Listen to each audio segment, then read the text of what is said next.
নমস্কার বন্ধুরা, আজ আমি নার্সারি থেকে একটি দারুণ সুন্দর ফুলের গাছ নিয়ে এসেছি। তোমরা বলতে পারবে ফুলের গাছটি কী গাছ? যাই হোক, আমিই বলে দিই। এটি হচ্ছে ক্যামেলিয়া, ক্যামেলিয়া ফ্লাওয়ার। যাই হোক, এই ক্যামেলিয়া ফুলটি পদ্মের মতো ফুলটি ফোটে, আবার গোলাপের মতো অসংখ্য কালার আছে। এই কালারগুলো দেখতে খুবই সুন্দর।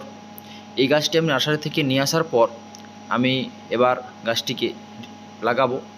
লাগানোর জন্য আমি কি করেছি, এর যে ওপরে যে প্লাস্টিকটি আছে, গ্রো ব্যাগটি, ওটা আমি পুরোপুরি রিমুভ করে দিয়েছি।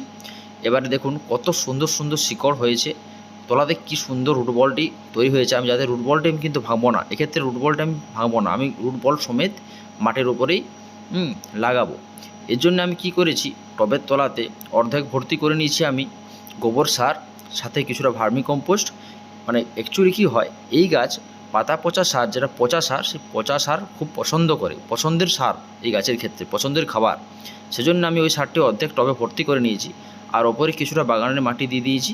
বাগানের মাটি দেওয়ার পর আমি কি করব, এই গাছটিকে সুন্দরভাবে প্রতিস্থাপন করে দেবো।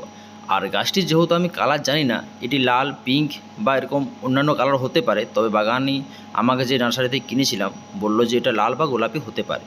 যাই হোক, আমি দেখব কতটা স্পিডে গাছটা গ্রো করতে পারি, তাহলে আমি ফুলটা দেখতে পাবো। যাই হোক, এই যে গাছটা আমি লাগিয়ে নিলাম, এরপর আমি সামান্য পরিমাণ একটু ভার্মি কম্পোস্ট সার আমি এর উপরে আবার দিয়ে দেবো, যাতে করে ওপরে হিউমিডিটি বজায় থাকে। সামনে গ্রীষ্মকাল পড়তে চলেছে, তাহলে বেশি পরিমাণে জল দিতে হবে না, আমি সামান্য পরিমাণ জল দিয়ে কাজ হবে।